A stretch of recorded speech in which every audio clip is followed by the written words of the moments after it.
Hey. Hey. Can you hear me? Hey. I'm way down here. Hey. Hello.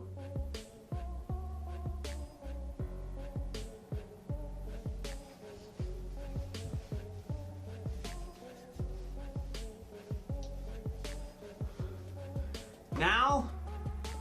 Now can you hear me? Hey! Let me in! Hey! What is going on, guys? So we are back with another deep dive today, diving deeper into the Jungle Cup. And I do have to give a quick apology real fast. So I didn't do a video yesterday. Without going too much in detail, for those who don't follow me on Twitter, probably, if you do follow me on Twitter, you probably already picked up on this, but if you didn't, then here it is.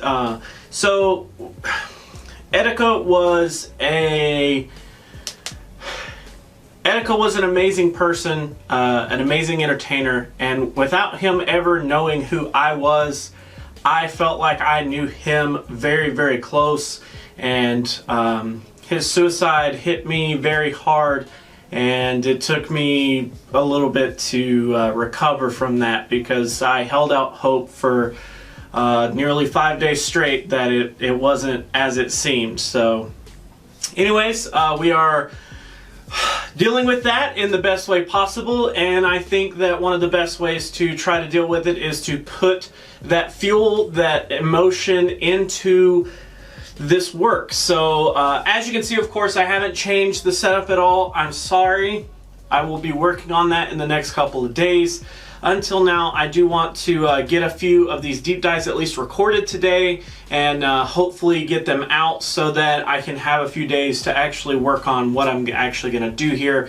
But anyways, without further ado, let's actually go ahead and get into Breloom today. So Breloom is actually a grass and fighting type Pokemon, maxing out at 26-28 with 15s across the board at level 40, which is great. Now with a 2 on attack, 15 defense, and 15 stamina at level 21, we do hit that 1497, which is great. And according to my spreadsheets and all the numbers that I have, we should rank around 142nd in bulk and 99th in stat product.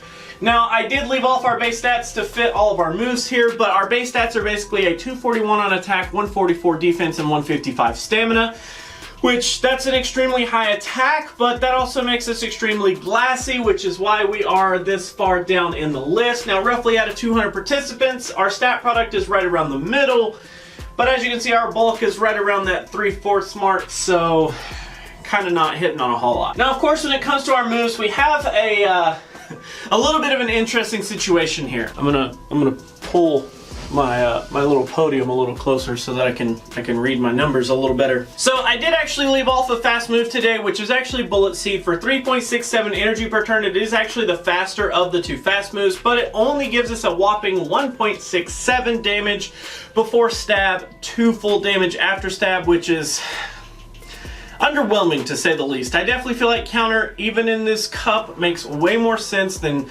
Bullet Seed. Counter, even though it's always preferred, it's going to be preferred most of the time just because it is such a baseline type move. A lot of things are compared to counter and moves that have similar stats because of just how well rounded they are in terms of their stats. So we're definitely going to go with counter today. Let's go ahead and get that out of the way. But we do have 4 different charge moves to choose from here. We have a Dynamic Punch, Seed Bomb, Sludge Bomb, and Grass Knot. And to try to figure out which one of these that I like the most, I actually did a spreadsheet, generally like I do. But really fast before we hit that spreadsheet, let's actually go over some numbers here. So with counter, we do have a 3.5 energy per turn for 4 damage per turn, 4.8 after stab, of course. With Dynamic Punch, we have 50 energy for 90 damage at a 1.8. It does get bumped up to 108 for a 2.16 on the damage per energy ratio. Seed Bomb, we have for 40 energy, we get 55 damage at a 1.38, 66 damage after stab for a 1.65 on the damage per energy ratio. Sludge Bomb here is 50 energy for 80 damage at a 1.6. We do not get stab, So ignore those numbers for whatever reason I wrote those numbers, I don't know why. And then Grass Knot we have for 50 energy, 90 damage at a 1.8, 108 on the damage and 2.16 on the damage for energy ratio. So Dynamic Punch and Grass Knot are identical moves in terms of stats, except Dynamic Punch is going to work as our fighting move and Grass Knot would work as a grass move there, of course. And out of those moves, so I found the biggest success with Sludge Bomb. I think Sludge Bomb across all movesets makes a lot of sense here because it does actually give us a little bit more of an edge up against the grass types that are already in the cup. It actually helps us have a pretty big neutral damaging move towards a lot of the other Pokemon, and Sludge Bomb just seems to perform really, really well. So I automatically have Sludge Bomb in the moveset. Then it comes down to Dynamic Punch, Seed Bomb, and Grass Knot. And honestly, I think they all kind of have a little bit of merit here. So let's actually throw up our spreadsheet on this screen here. Alright, so for our spreadsheet here, we do of course have Dynamic Punch, Seed Bomb, and Grass Knot right up here at the top here. And we do have all of our meta-relevant Pokemon over on the left. Of course, this list is just from PB Poke's meta section. It's literally all 22 of those. And then we have these colors here with battle ratings, and then we have a results column on what we should actually be using for specific matchups. So let's actually go through a couple of these here. We'll talk a little bit about how this works. So in Beedrill, for instance, we have Dynamic Punch, Seed Bomb, and Grass Knot all performing exactly the same no matter which move we choose. We all have the same outcome of a battle rating of 145. It's colored green because there is no variance in between those moves. If we go down to Fortress though, you can see Dynamic Punch, Seed Bomb, and Grass Knot are performing a little differently this time. Seed Bomb actually performs a little bit better, even though we're winning in all three scenarios. Dynamic Punch and Grass Knot are both colored yellow because they don't perform as well as Seed Bomb. So then in our last big scenario, I guess that's going to generally show up, we have the Golem here. For Dynamic Punch and Grass Knot, we actually have the same battle rating, whereas Seed Bomb actually performs just a tad bit worse. So in all three of those scenarios, you can see same outcome for the Beedrill. That means that out of the three different moves, we basically have the same outcome no matter which move we use. In the Fortress matchup, you can see that Seed Bomb was actually preferred, so it tells us to use Seed Bomb. And in the Golem matchup, it actually says don't use Seed Bomb because it actually performed the worst. After looking through each and every one of these, and of course I will link this down in the comments probably, just to keep it separated from the actual PvP spreadsheet. I'll link this down in the comments so that you guys can see it. Basically, after you go through all these numbers, we do have results specific, results anti, and results same. So results specific is when it specifically states use this move rather than any other move. So anytime it says use Seed Bomb, use Dynamic Punch, and use Grass Knot, will tally up in this bottom section here. So there are 0 times where Dynamic Punch is just flat out better than the other two moves. There are 5 times where Seed Bomb is flat out better than the other two moves, and there are 0 times where Grass Knot is flat out better. Now in the anti section, that's where it actually says if you're not supposed to use that move. So like in the Golem matchup, you're not supposed to use Seed Bomb. Every time it happens, it will tally up here. So yet again, both Dynamic Punch and Grass Knot don't have any tallies here, while Seed Bomb actually has 4 times that you're just flat out gonna do worse with Seed Bomb compared to both Grass Knot and Dynamic Punch. And the last one here is results same. That just literally tallies every time that it says same outcome here. So 11 different times are all 3 actual moves just gonna do exactly the same outcome. So what do these numbers actually tell me? Well, if we have 0 on both specific and anti for Dynamic Punch and 0 for both specific and anti for Grass Knot, and then we have some, tally sprinkled in Seed Bomb, what that means is that both Dynamic Punch and Grass Knot are going to perform very similar. I don't think there's a single scenario where either one just outperforms its counterpart, because in the matchups where they're preferred, they're basically going to be able to do the same thing. And Sludge Bomb is going to do a ton of the work in this Pokemon. And I think that means a lot for Sludge Bomb, but as you can see with Grass Knot and Seed Bomb, there's a little bit of variance, and it's the same exact variance between Grass Knot and Dynamic Punch. So if you really want to get into it, it really just depends. Do you need more grass type coverage for whatever's in the cup that's going to be super weak to grass, not too much? Or do you need more coverage for the normal type Pokemon, which Counter actually does quite a bit of work there. So Dynamic Punch almost seems redundant, but If that's what you need, that's what you need. If your team is lacking a little bit more of that normal type matchup area, then you probably want to go with Dynamic Punch. The only reason that I can foresee Seed Bomb working out is if you like high risk, high reward.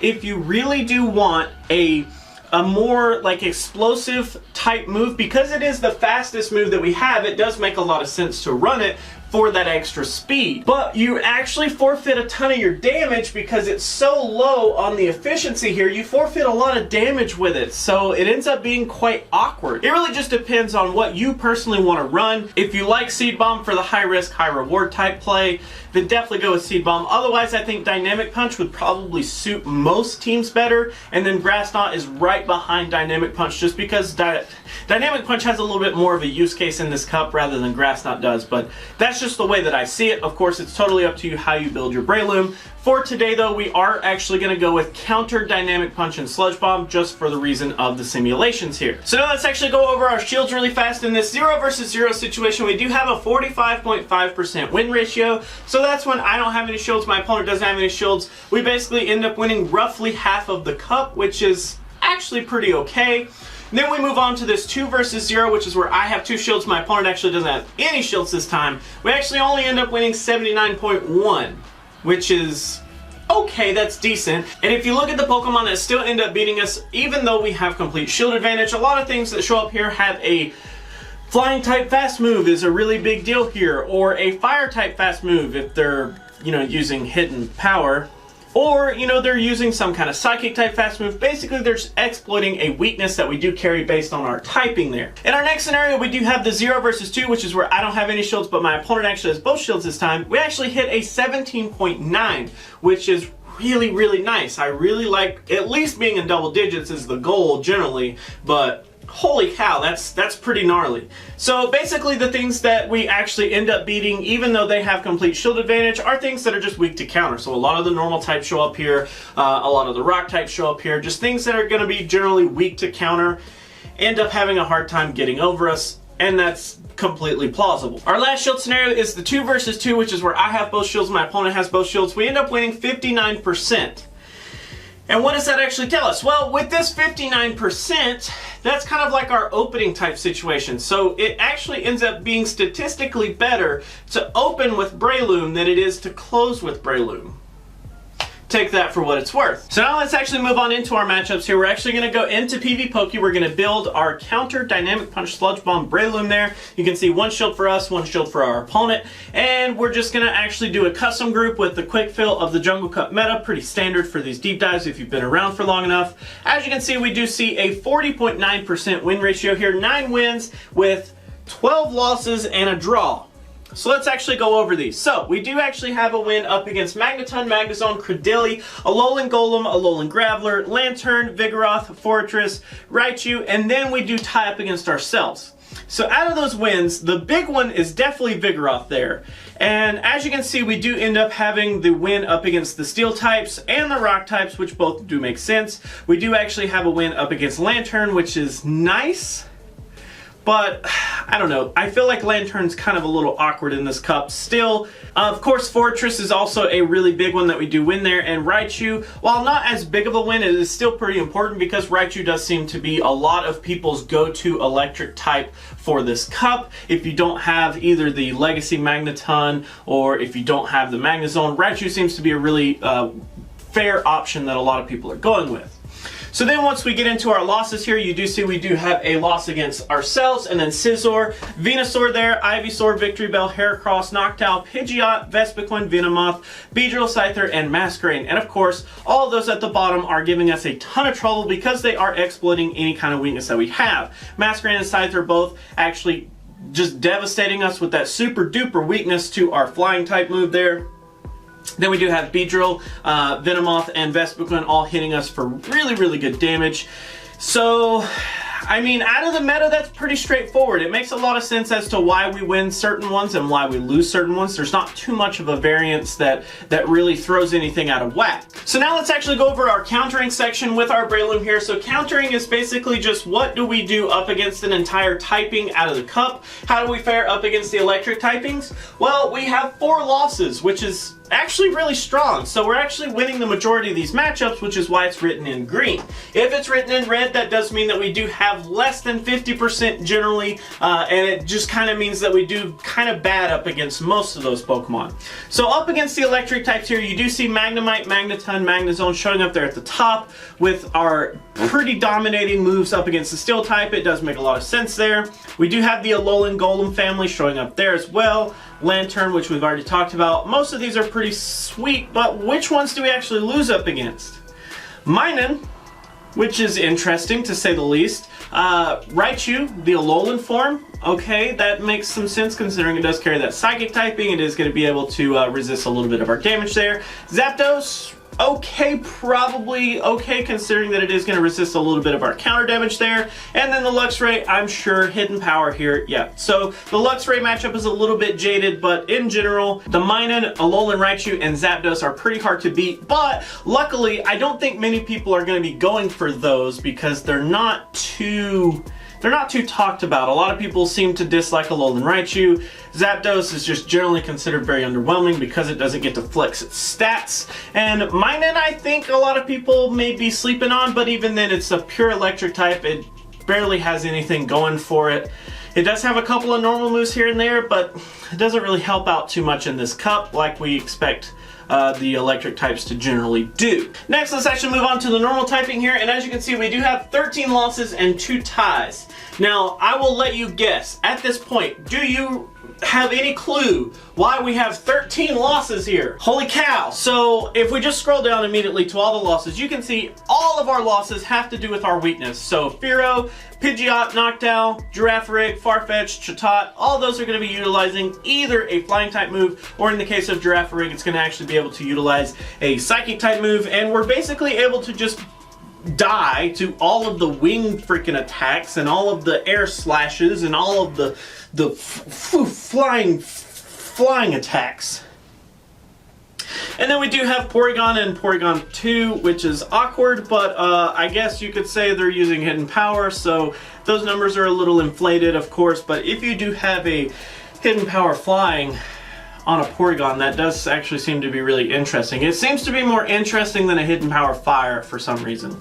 Anyways, so then we do have the 2 ties are up against Castform and Persian, which of course I don't think many people are going to be looking at. But other than that, we basically have wins against everything here. We have Miltank, Lickitung, we have Chansey, I mean Vigoroth here, Snorlax. I mean basically every other normal type that you can think of is pretty much an easy peasy matchup. Now moving on to the typings where we don't really do too hot, and we kind of need to watch out for these if we're considering running Breloom on our team. So we do have 2 wins and 2 ties here, which actually means that we lose a lot of these matchups. So our 2 wins are actually up against Fortress and Pineco. Our 2 ties are the Anorith and Volbeat. For what that's worth, I don't know who is going to be running Anorith and Volbeat out there. Props to you if you are, because that's really cool. So we do have a loss up against Armaldo, Scizor, Ladian, Pinsir, Illumise, Beautiful, all the way down to the bottom. You can see here, of course, a lot of these are pretty common. We already talked about a few of these in our meta section, where Masquerain, Scyther, Yanma makes an appearance here, Venomoth, Butterfree, Dustox, all those are just going to give us a lot of problem. No matter what we end up using, if we have Bug type moves coming at us, we're going to be weak to that. If we have Poison type moves, we're going to be weak to that. I mean, the bugs are basically going to dominate a lot of the grass types in this cup, which is why I'm in love with bug types. Next, moving on to our last typing, which is the grass typing here. We do have 16 wins and 4 ties. And for what it's worth, it is more towards the losing side because we actually do have 20 different losses here. So pretty sad. I really wish that because we did carry that grass typing, we would resist a little bit of the grass and do really good up against them, but unfortunately, it's kind of a mixed bag here. So basically, in the wins, we do see the Shiftry, Sunflora, we see the Charums up there at the top, we do see Ludicolo, which is interesting, Lileep and Cordeli showing up there, and our ties are actually Alolan Executor, Breloom ourselves, Grovyle, and Sceptile. Okay.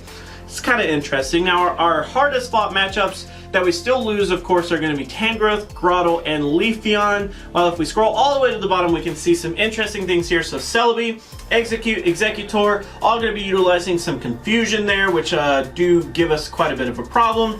Gloom, Victory Bell, Roselia, Vileplume, Weeping Bell. We then start to see a lot of the Razor Leaf users, and even though Razor Leaf is going to be resisted by us, it's still going to be able to put out a ton of damage.